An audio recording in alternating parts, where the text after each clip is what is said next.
Hey everybody, it's Andy Kushner, host of The Wedding Biz, in which I conduct in-depth and revealing interviews of icons of the weddings and event industry, all to provide you with education and inspiration.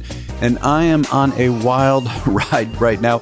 I'm feeling less overwhelmed because I am so highly organized, and that's what allows me to breathe. I recommend any of you, and I think most of us have been really crazy busy this season. And so for me to just totally organize myself, clean my desk, as I mentioned last week, and just really stay organized, that's how I can relax more and do what I need to do. And I am fully an empty nester again. My daughter had finished getting her undergraduate and graduate degrees in New Jersey and New York, and then had her first job here in Maryland outside of the DC area, and was with me for a period of months during a transition, and now she's a resident in New York City with a wonderful new job. I'm so proud of her. So glad that we had that extra time together while she was here. So anyway, it's an interesting, when you get back to just having totally your own space and everything and time. Anyway, if you've been noticing, I've been interviewing people in Europe. Well, from here, although I will be going to Europe hopefully next April to meet more people in person. But I've interviewed Greg Fink and Audrey Natakoulis, both in Paris, wonderful photographers. They've already been on the show. And about to have some iconic wedding and event industry pros out of Australia on the show, including Diane Curry and John Emanuel. So very excited about all of that. So before I introduce today's guest, last week's, if you missed it, was Lindsay and Cherish Conklin with La Rev Films. Wonderful videographers. They gave great ideas about not only video and film, but also about networking tips and utilizing social media. Really some great ideas. So today's guest, I am just so excited. I feel so lucky every week to have such incredible people on the show. And this one does not disappoint. And it is Rachel Birthistle of the Lake Como Wedding Planner out of Como, Italy. Rachel is a wonderful planner and designer who not only works with clients directly, but also has a very strong B2B aspect, and so often has the pleasure, as she says, of morphing into the local team for many foreign agencies, such as planners in the United States. She's worked with people like Lisa Vorce on Chrissy, Tegan, and John Legend's wedding. She's worked with Jung Lee, Colin Cowie, Robert Fountain. Both Colin and Robert were on the show, and she is predominantly a wedding planner in a destination rather than a destination wedding planner. I love how she says that. And she also has a furniture rental business too out of Italy. So enjoy my conversation with Rachel Birthistle. Rachel, it is so good to talk to you. It's hard to believe that I'm here in the DC area and you are there in Italy. I think I'd rather be in Italy. Yeah, it's pretty nice at the moment. We're starting into autumn and the weather's beautiful, and yeah, it's a pretty nice place to be. But I'm sure DC is beautiful. I've never been. Well, and you're at Lake Como, so you isn't from your office. Don't you have views of the lake? Aren't you right there? Yeah, I have to say I'm rather spoiled with the views that I have from my office. So we're based in Cernobbio, which is near Como city center, and look up the lake. So yeah, it would take some beating, I have to say. It comes with its downsides, but plenty of positives. No, I can't imagine. Well, now, and aren't you originally from Ireland? I am Dublin born and bred, and lived there until I was 18, and then moved to England to pursue my education in fashion design. Yes, and I want to come back to that in a minute, but I'm curious, when you were in Dublin and you were a little girl, was there anything at that time going on as far as you having a passion either about fashion design, or events? Was there any connection maybe with your parents or something? Yeah, so my dad was always in the fashion industry. And so from a very early age, I used to spend my summer holidays in a factory doing all the menial tasks like packing and clipping threads off things, or working in the office when they used to have fax machines and things like that I used to find fascinating to be involved with. But also involved in the factory floor, and from about the age of about, I don't know, maybe I was about 7 or 8. And I remember back to being about 11 and being really, really clear that that's what I wanted to do. I wanted to pursue a career in fashion design. And I never wavered. But what aspect of fashion design? Did you have a specific idea back then? At that point, I just had this vision of, just drawing pictures of clothes, and I had because I'd been involved, or not involved, but seen factories and how they worked. I knew there was more to it than a drawing. So I had a very clear picture about what the fashion industry was from very early stages. And I think, I suppose I'd always wanted to be involved in the design side, but knew that there was a little bit more to it than that. Now, did you dress, differently from your friends back then? What was your sense of fashion like for yourself? That's a really good question. It caused problems at times because I didn't really conform, and not that I was like saying I was really out there or anything. It was just, I just had a very strong sense of what my style was. And whether that was right or wrong or other people liked it, I didn't really care so much. Yeah. So I started making my own clothes when I was at school, because you used to have home economics classes then when you did cooking and sewing and domesticated things like that. Yes, we had that in the States too back then. Yeah. And that kind of got me into my first attempt at sewing. And not ever having a huge amount of extra pocket money to buy really fancy clothes, I made my own from quite early on. And some of my friends kind of were very complimentary about what I used to do with the sewing machine, but others just found it just a little bit out there and didn't really like it. I wish I could see pictures of you at that time. I would love to see what these outfits are. I should look for some. That would be really fun. That would be great. Well. So when you then went to school, you said, was it in England? Was it in London where you went to school after 18 when you moved? Yeah, after 18, I first moved to the Midlands, and it's when the whole university system was different. So I started off part one of fashion design in the Midlands, and then I moved down to London to start my degree, which I actually never finished because I left early to have my daughter. So, and I started working in the fashion industry at that point, even though I never actually completed my degree. That's interesting. What was that like for you? I mean, was that a super hard challenge, or were you just thinking, look, this is clear, here's my priority, and I'm going to make it anyway in fashion design? I mean, how did that affect you emotionally, and how did that go for you? I wouldn't say I wavered very much on the decision at all. I had won quite a big national competition the year before at university, and they were really keen for me to stay on. But I felt fairly confident that I could pave a path for myself in the fashion industry anyway. And I knew people in the industry, and I'd already started working kind of freelance while studying for a couple of companies based in the Midlands. And so I kind of made that decision fairly quickly that I'd be fine. I do that in anything I've done. I make decisions very quickly and think, it'll be fine. Oh, I love that. See, but that, I've talked a lot about this on the show. I do believe that if you're open to it and you just simply, like you say, it's a leap of faith, isn't it? Just to feel that, look, it's going to work out, then it does work out. I mean, because that's all we know, right? That's how we're operating.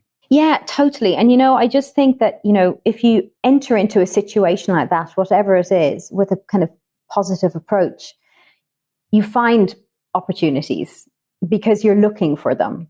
And I'm quite a good people person. So kind of networking, which is invariably helpful in finding opportunities, was something that always came quite naturally to me. So, yeah, I am all for, and also just reinventing myself. I've done a few different things during my journey before wedding planning. So, yeah, not afraid to take that leap. Yeah, no, I think that's a great just general demeanor to have. So then what happened then? Because I mean, eventually we'll get into the story about how you started your company, but what happened with the dream of the fashion design at that point? So I started working for quite a major high street retailer in the UK designing, and it was predominantly menswear, but I was involved in all of the sourcing and manufacturing. So I used to travel a lot, both in terms of the design development side of things, but also the actual practicality of the garment production and fabric production. So it was fairly all encompassing and I really loved it. But then at a certain point, my kids were at an age where being away every 3 to 4 weeks for a week to 10 days was challenging as a parent. But I did that for about 10 years, maybe slightly more. And I really liked it. And also gave me a huge opportunity to see places I would probably never have seen because we manufactured all over the world. So I got to see countries that, would probably still be on my to-do list. Wow. And this is in your 20s, no less, right? Yeah. So where was the point that you made the transition and a shift? I mean, like you say, you've reinvented yourself several times. When did you decide, apparently, to make a switch from fashion to event? So the shift first from fashion was, as I said, when my kids were at that point where they just kind of need you around more. And that wasn't when they were little. It was more when they were teens and there was more going on. And so I thought this isn't working very well. And I stopped working in the fashion industry and actually went back to college and I retrained in sports therapies. So I did injury massage. I trained as a Pilates teacher and various other complementary things to that industry. And I set up a business at home, like a private gym and kind of injury rehabilitation space, and started working with local private hospitals and with, private individuals that either just wanted to have like personal training or personal Pilates lessons, or people who are actually sent from the hospital because they were recovering from knee injuries or back operations or whatever. So I did that for about 6 or 7 years from home before coming over to Italy. Wow. I had no idea. Okay. And then, wow. And then from there, what happened after 6 years? And then from there, just things changed in my life and I wanted a new direction. And we had a holiday home in Lake Como for a few years. And I just thought, I'm just going to see what happens. I'm just going to go and it'll be fine. It was that kind of didn't think about it too much. And there we go again. I love that. Yeah. And I was teaching Pilates to Italian women and I couldn't speak Italian. In fact, my Italian's still pretty pathetic even after 10 years. But I think they considered they were getting 2 lessons in one. They were getting Pilates and English. So like it was a double whammy, really. Oh, that's great. I did that for the first 6 to 12 months whilst I kind of found my feet and got introduced to the wedding industry through a local restaurateur who knew a guy that had set up in business as a wedding planner with his wife, who was a photographer, and they needed some help. So I did that for a season and I kind of thought, you know what, I kind of think that I could do this on my own. And it just started from there. And to get it all going, I said, we had a holiday house here. So I thought I'll start renting that out for holidays. And that would kind of generated some income to start the business. And it just grew from there. I don't rent my house out anymore because that's way too much hard work. Yeah, I would think. So when you first started, I mean, you're jumping in with, I guess, as an event planner and designer, like what aspects of the event industry were you envisioning that you would grow this business into? I guess from the beginning, I saw that there were 2 obvious gaps in the market here in that industry. And this was just during this first season where I was kind of, totally green and a real novice, but was seeing this other company and how they did it locally. And they covered 3 of the Italian lakes. So it was a little bit bigger an area that we were working in. And I thought, God, there's a real lack of style to what's happening here with weddings versus the little bit of what I'd seen in magazines of weddings in other parts of the world. And also the fact that there weren't many people mother tongue English speaking working here. Ah, interesting. And I just thought, now that was the most obvious plus. And if that has still been a major positive for the business, even today, because if people are coming to a foreign country, whether it's Italy or Spain or wherever, and spending a sizable chunk of money, and they're speaking to somebody who's not in their mother tongue, I can see why it's unnerving, because it's an unnerving process anyway. All of my clients are foreign. I do nothing for a local market at all. So understanding how clients from abroad, they're managing everything from overseas and spending a large sum of money, it does give them comfort knowing that they're speaking to somebody where nothing is lost in translation. Yeah, that's interesting. And also, again, for you to feel that you could bring a different style to it. Can you be more specific about that? Like, what was the style, or was there a lack of style that you were seeing, relative to the kind of style you would bring to it? What, can you be more specific? It was just, there was a real lack of resources as well. Like anything that was available in terms of rentals was really basic and very 1980s. And so I remember the first year or two, we were doing quite small things really. But I then started investing some of my money in what we were doing because I couldn't find stuff to rent. I was having to buy stuff and, invest in what I was doing to create a portfolio to let people see there was more to it than what they'd seen previously for this part of the world anyway. And that's kind of where I started trying to make an effort to change what was available, or to make it kind of easier to do things that were a little bit different, or to at least get the clients to have faith in there being something else apart from that very cheesy red roses, white tablecloths kind of look that was all that was available at the time. Again, your experience as a fashion designer obviously had to inform that. And I believe, I don't know if it was your website or an article where I saw that you had said, and this is a quote, "My previous career as a fashion designer has given me artistic background and ability to interpret and develop clients' ideas and vision." Can you say more about that? I think it's something that I started very early on in my career in fashion, where I was having to interpret what the market wanted in terms of, this high street retailer, who their client base was and what they wanted, designing for that, and then, presenting to the buyers what I felt was going to sell. And that is very similar to what I do now with clients, is just understanding my clients and their style, putting ideas together and presenting it to them and selling it to them. So I guess it's a process that I started in a different industry that I've just adapted to the one that I'm working in now. And I don't take a very wedding-y approach to what I do from a design side of things. It's much more of a blank canvas. I never ask new clients to send me pictures of their favorite weddings that they've seen, or trying to get them into a different mindset about the design and style of their wedding from the beginning is a much more creative process. And also because I'm working in a lot of the same villas and same locations year after year, and being a real creative, I want it to be interesting for me as well. As well as, like, I would never want to copy and paste something. I don't want to churn out the same stuff. And so it's quite important for my own creativity and satisfaction to make that process an interesting process every year, and one where there's scope to be different, and to, just go off in different creative tangents. Also for the company, because if we were to do the same stuff year after year, I guess, our shelf life would be way more limited. Yes.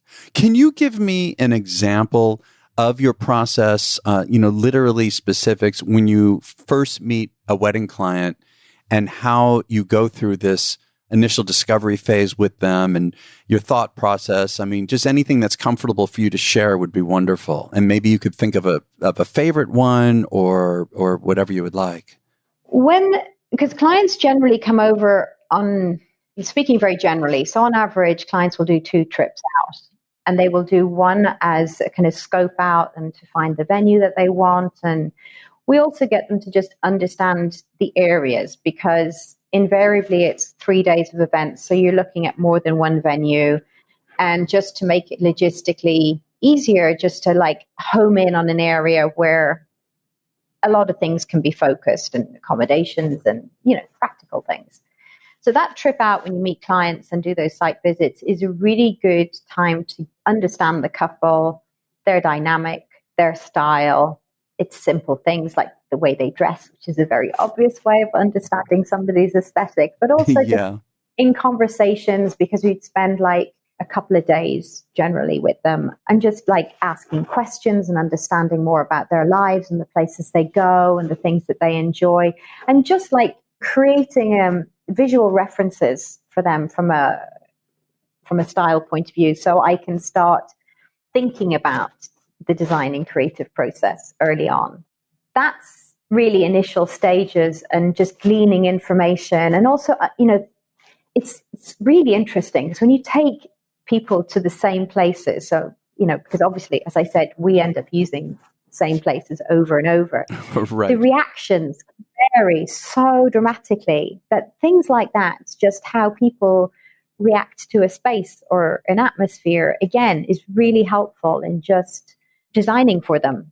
And it's not just aesthetic, but also just like putting together a flow of events that is right for that couple, venues that are right for that couple.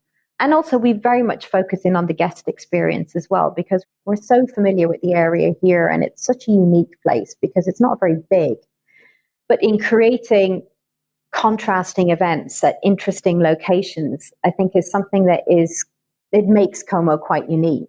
That's interesting what you're saying, having contrast. That's really fascinating to me that I didn't even think of that, but that, I have not yet been to Como. I know you've generously invited me in to show me around, and I'm definitely going to be coming there. Oh my God, I'm taking you up on that one. So I don't know a lot about it except these stunning photos from all your work. But that is interesting that you want to, I guess, with the flow of the few days, that you want to have contrast. Yeah, and Como, I think, is quite unique also because of the type of luxury and the type of tourism it has. I think it's, for anybody that hasn't been, it's perceived as like a super chic, super luxury destination. And it is, but it's not like other luxury destinations like Saint-Tropez or, well, I can't think of anything else off the top of my head, but it's a very understated luxury. There aren't a load of designer boutiques, or it's just much more old school. And a lot of the venues that we use are old villas that are predominantly still privately owned. But the other thing that Como has a lot of is just really nice, interesting little villages and bars and restaurants. And so to have a very spectacular villa as a wedding location, but maybe the night before somewhere very rustic, very simple, very authentic, and then maybe somewhere like the next day after the event with a beach vibe or, again, more modern. It's really nice to be able to create a flow of events that are all very different, with very different environments, very different ambiances. And that's what I love about here. It's so interesting. It just hit me. So I used to be very involved in songwriting. I actually almost went full time into it. I had an offer for that. But when I was studying the craft of it, especially of the lyric writing and melody, but especially lyric, one of the techniques was opposites, and if you listen, especially to pop country, I listen to everything, R&B, all of it, but, the best songs, there's this kind of technique of opposites to really make each part of the song stand out even more by having contrast. So it's fascinating to me that that's what's behind how you're crafting the journey that you're creating for your clients as well, with the environment and the venues that have so much character there. And that's what I try and do when clients come out for that first visit, is so they have that experience. And so they go back knowing that they can create that for their guests. So they're not just inviting them to a wedding day. They're inviting them to a genuine kind of Italian experience on Lake Como. And I think that makes a difference. Now, this is interesting. What you just said too is it never occurred to me when they're coming, at first to meet with you and to see the area. And you mentioned earlier in your process, you're really observing their response, each place along the way, which informs you. But also what you just said about you're giving them an experience before the wedding, right? When they come out that first time, you're treating it in a sense as an event. Yeah, exactly. So like from the time they arrive at the airport, I basically offer to do everything for them. So their airport transfers, when they're here, do they want us to book their restaurants for them? And then just, put together an itinerary that could potentially be similar to the itinerary for the wedding. So they feel looked after in a way that they could potentially look after their guests if they decided to do something similar. Wow. That is wonderful. And this brings it down again. I think this is on your website. You say that you are predominantly a wedding planner in a destination rather than a destination wedding planner, and that this business model allows you a lot of variation. And that's what you're talking about, right? Yeah. And so, whereas I never want to get kind of stuck in one place or labeled with just kind of doing the same thing over and over, we are looking at a few other destinations where we can do what we do here. So I don't really have any interest in being a destination wedding planner at this point in my life. That would fill me with absolute horror. I like going home to my own bed at the end of the day. I don't love living out of a suitcase at all. I did that in my 20s when I was working in the fashion industry. Yeah. But what I do really like doing here, and I do feel really passionate about it, is creating that, sequence of contrasting events, of experiences. And so I'm really only interested in working in places where we can get to know them as well as we know Lake Como. So we know that we're giving the best of the best. And so that's kind of on my radar at the moment. We've kind of got a few places that I'm thinking about, and we've got 2 destination weddings next year, one in France, one in Spain. It's the second time that we'll go to Spain. And again, they're relatively close by. Not that I can get back to my own bed at the end of the day, but it means that I don't have to get on the plane for too long. So that's appealing. But as I said, I really, really, really only want to do it if we can do it as well and as thoroughly as we do it here. And the other thing that in being a planner in a destination, is it has given us a mix of different clients. So as well as doing clients directly, I've always been working for other agencies. So every year we'd have like a visiting agency that would need a local team to morph into whatever they needed, like on the ground. So invariably they're American planners, although we've had planners from other parts of the globe as well that have clients for Italy, predominantly Como, and just need that kind of local support. And that's something that we started doing very early on. And that was really useful for me in my experience. I think the first planner that I acted as local planner to was Colin Cowie. And it's quite a few years ago now. But to have that experience with somebody so established and so at the top of what they were doing has been really useful in my learning curve.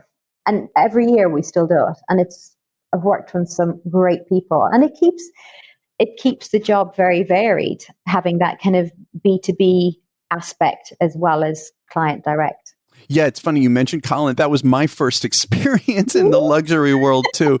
My first 2 luxury ones were with him, and it was a game changer for me. I'm not just talking about my career, but in terms of my own education and learning. And God, Rachel, I had him on the show twice, and the part 1 especially was an incredible interview of Colin. But yeah, I know that you've worked with a lot of major people. Your website mentions Lisa Vorce and Jung Lee and Robert Fountain, who was on the show too. And I believe you were involved in Chrissy, Tegan, and John Legend's wedding, right? With collaborating with Lisa. I think that was one of the big ones. Yeah, that was the first time myself and Lisa met, and the first time that I worked for her. And we've worked together subsequently. And I was a really small agency with maybe 2 employees at the time. So that was just such an opportunity. And Lisa's such a pleasure to work with. That was a phenomenal experience. Well, how do you, are you able to talk? I imagine you might have signed an NDA. I don't know NDA, but are you able to talk about your work with Lisa and how that goes when you are working with another agency, as you call it, on a wedding like that? Can you say much about your part of it? I mean, we essentially, with any agency that we work for, we essentially do a very similar job than we do with the client direct. But we just offer a little bit more flexibility to work within the systems and processes that agency has. Because obviously for the business that I do with my clients direct, we have processes and systems in place, and that they're easy to implement because we're dealing directly with the final client. But other businesses have their ways of doing things. And essentially, we are just like a support to whatever way they want to work and whatever they want to execute. So it does change every time. And I've always just morphed into whatever has been necessary for whatever agency and whatever job. So And in doing that, it's a better learning curve. Oh, that's right. Because I'm in an interesting position too, in the music and entertainment business. I get to see all these different wonderful planners and designers and creative partners. I don't like to call them vendors, but creative partners. I get to see them at work and learn. And it's unusual for a planner or designer to be able to see so many as well. But in your position, you are getting to work with so many people. That's fascinating. And it's not often that you, in any industry, that you get close insights into other agencies in the same industry. At those points in the growth of my agency, they weren't competitors at all. They were far, far, far superior to what I was doing. But to even get that insider glance into how other people operate or, what systems they use, and it was really, really invaluable for me. Yeah, I get that. Now, also, don't you work with venues more than just simply planning events there, but isn't there some other work that you do with them where you can help elevate their style and their level of reputation and all of that? What is that about? Well, I'm not sure.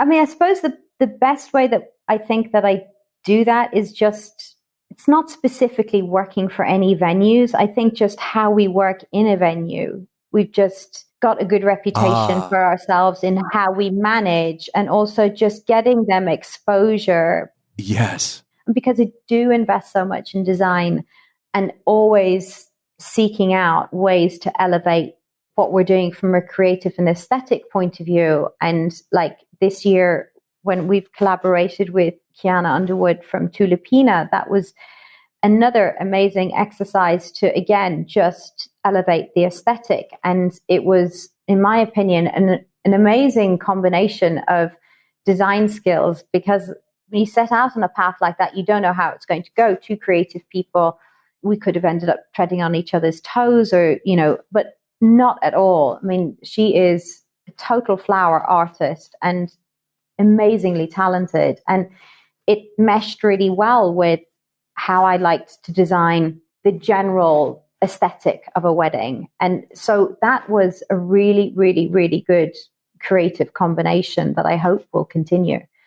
And I think it's making those decisions and taking those opportunities to, again, elevate what we're doing also benefits the villas that we're doing it in, because it's getting them more exposure. And, so much of this is back to Instagram and social media, which has its downsides as well, I suppose. But from the wedding industry point of view and from a creative point of view, it's a phenomenal tool. Yeah, I was going to say, Rachel, I follow your Instagram, and Kiana's been on the show. I follow hers too, and that's an interesting point too. I mean, what you do, and people like Kiana as well, and the photos from some of the best in the world, the best photographers, really do elevate those properties. I mean, they're already amazing. I know they've got great service and all of that, but then you combine it with stunning decor, and it does get them great exposure, and it really shows the possibilities to the rest of us out here, what can happen with a venue.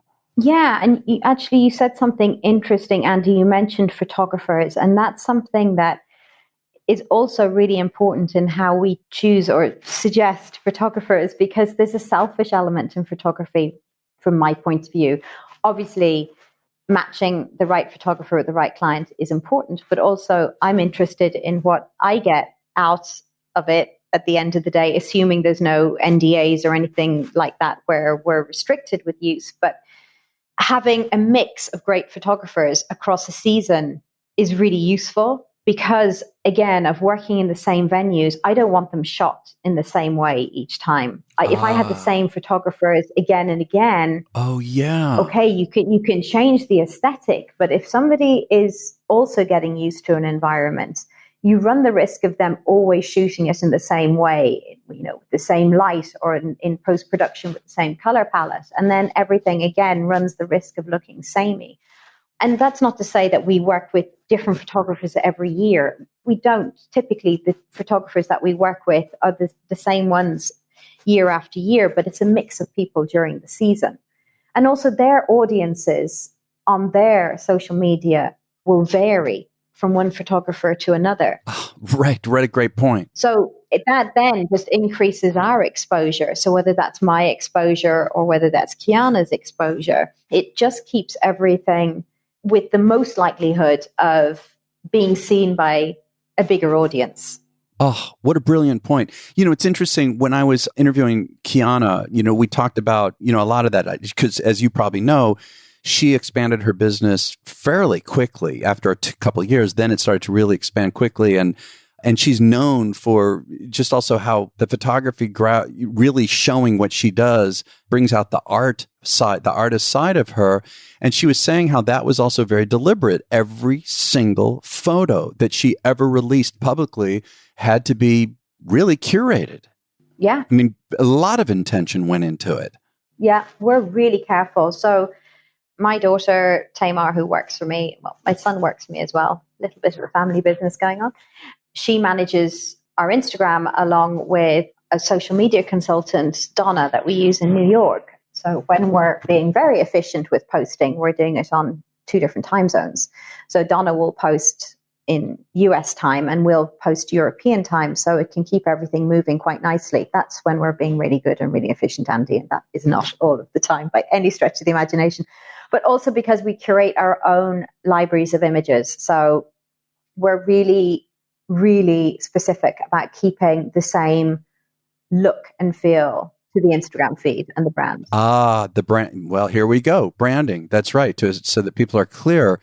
Now, I know that also aren't you doing more corporate and private events as well, and photo shoots too, like for Harper's Bazaar?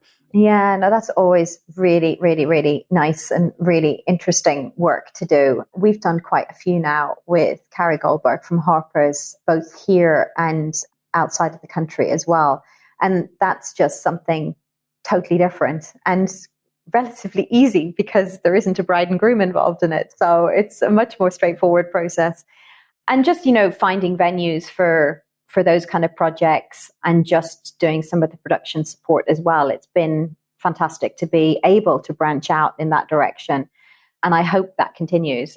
And from a corporate point of view, yeah, we also do kind of private parties, some corporate events, but as the company is called the Lake Como Wedding Planner, it kind of restricts us, as it very much kind of does what it says on the tin. And that's why I am just in the kind of hopefully final stages of having a second website, which is just Rachel Birthistle Events, which is kind of geographically non-specific and non-specifically weddings. We could be anything.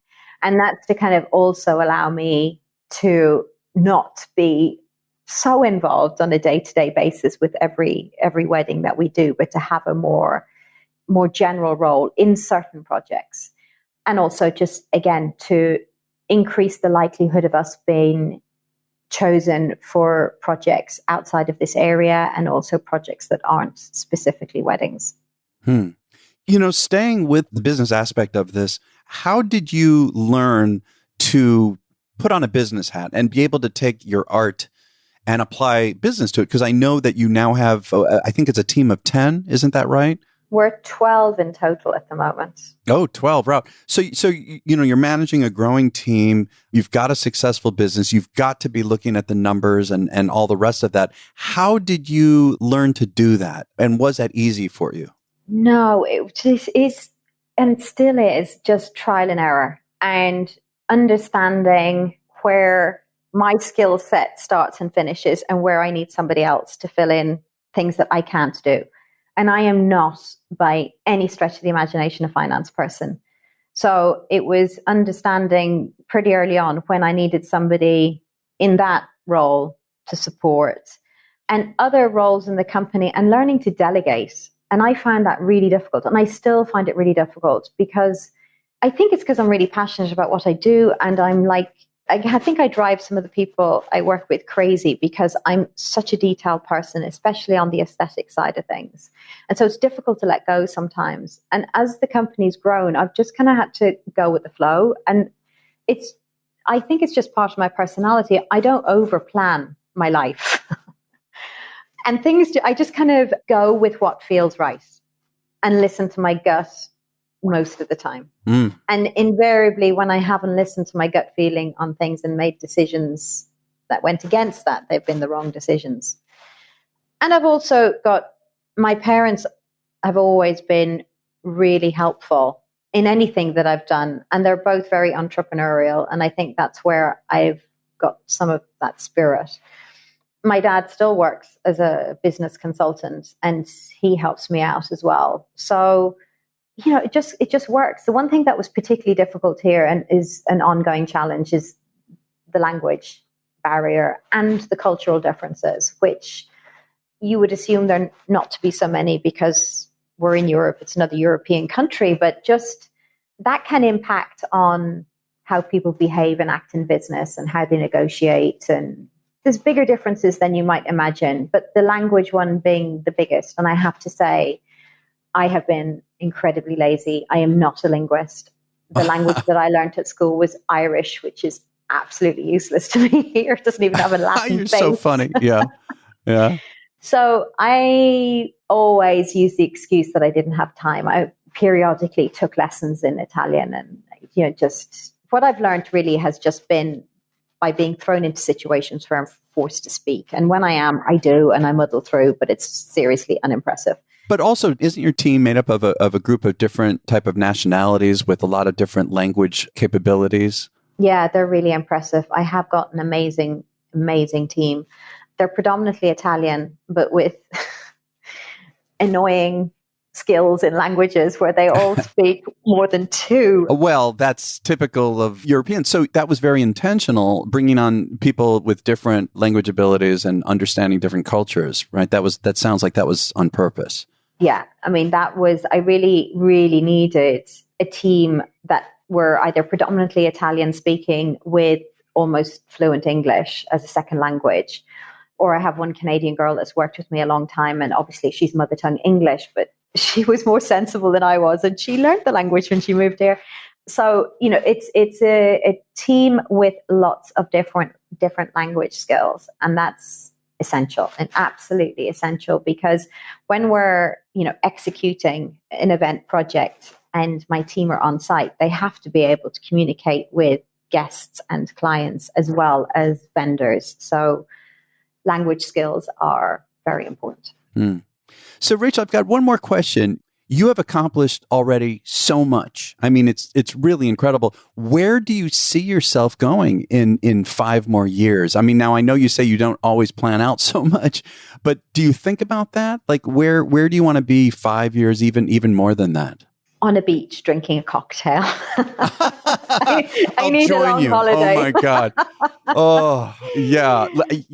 I totally can relate to that. But what do you think about business? I mean, I understand you're creating a new website that does not focus on weddings. I think that's a wonderful idea. So is that where you see yourself headed? Is more balance with corporate and social that are not weddings, or where do you want to go? I'm kind of focusing on that at the moment to see if that can be the thing that I focus on, and the team start to run a little bit more independently with a latecomer wedding planner. Again, as I said, with me overseeing all of the aesthetic. But I'm just going to sort of test that out a little bit next year and see how it works.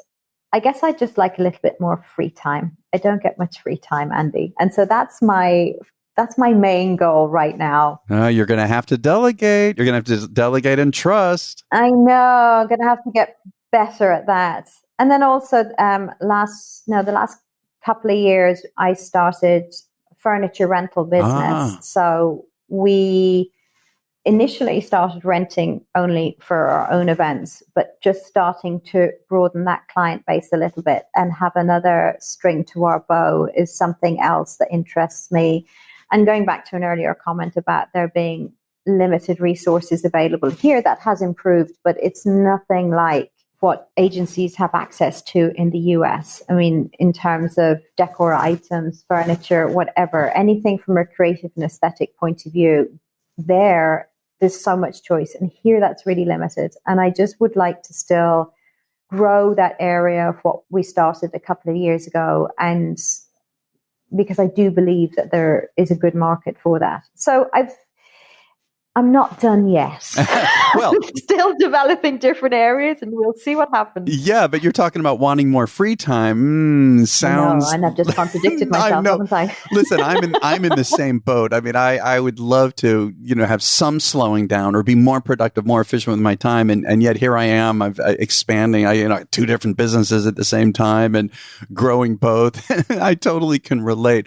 But Rachel, this has been wonderful. I've known about you for so long, and I've just so much wanted to have you on this show. So thank you so much for joining me today. Oh my goodness, it's been a pleasure and an honor to be invited. And I'm just, excited that you're going to visit Lake Como soon and I can show you what I've been talking about. Absolutely. I'm so excited. Well, thanks so much. My pleasure. My pleasure. I will look forward to speaking to you soon, Andy. Thank you for listening to my conversation with Rachel Birthistle. Check out her site, which is thelakecomoweddingplanner.com. Again, thelakecomoweddingplanner.com. Soon she'll have a new website under her own name of Rachel Birthistle for events outside of Como and outside of the wedding industry as well in other aspects of events. Her social media handles on Instagram and Facebook and Pinterest is Lake Como Weddings. Again, Lake Como Weddings. Check out the Wedding Biz website where you can also get more information on her, show notes at theweddingbiz.com. And if you enjoyed this, please review it with wherever you get your podcast from, particularly iTunes. It really helps people find us. I feel very grateful. And also for you to share it. That's the best thing you can do for anyone who you think might benefit from listening to this interview. Please share it. Also means a lot to me. And don't forget to check in on Wednesday with the follow-on segment, The Next Level, in which I have a guest co-host. Wait till you hear who it is. Rachel doesn't even know yet at this moment. But The Next Level is a program in which I have a guest co-host, and we tease out some of the highlights of the interview of the week and help break them down and deliver specific tactics and tips for you to use to raise your own business to the next level and continue to thrive. And this week's guest co-host on The Next Level is going to be Kiana Underwood. That's right, Kiana Underwood, the brilliant floral designer, founder of Tulipina. So be sure to check in Wednesday. And then next week, our guest is going to be one of the original pioneers of the event industry, and that's Joe Goldblatt, who has moved to Scotland. I was able to see him in Washington, D.C., where he was speaking. Joe started ISIS, now known as ILEA, and also created the CSEP program. That's right. Joe is really, talk about an icon. So check in next week for that. And also follow us on Instagram in particular at The Wedding Biz and also Facebook. We want to thank our sponsor, Kushner Entertainment. Absolutely incredible music and entertainment with a very high-touch service, travels worldwide. You can check out KushnerEntertainment.com, and we'll catch you next week on The Wedding Biz.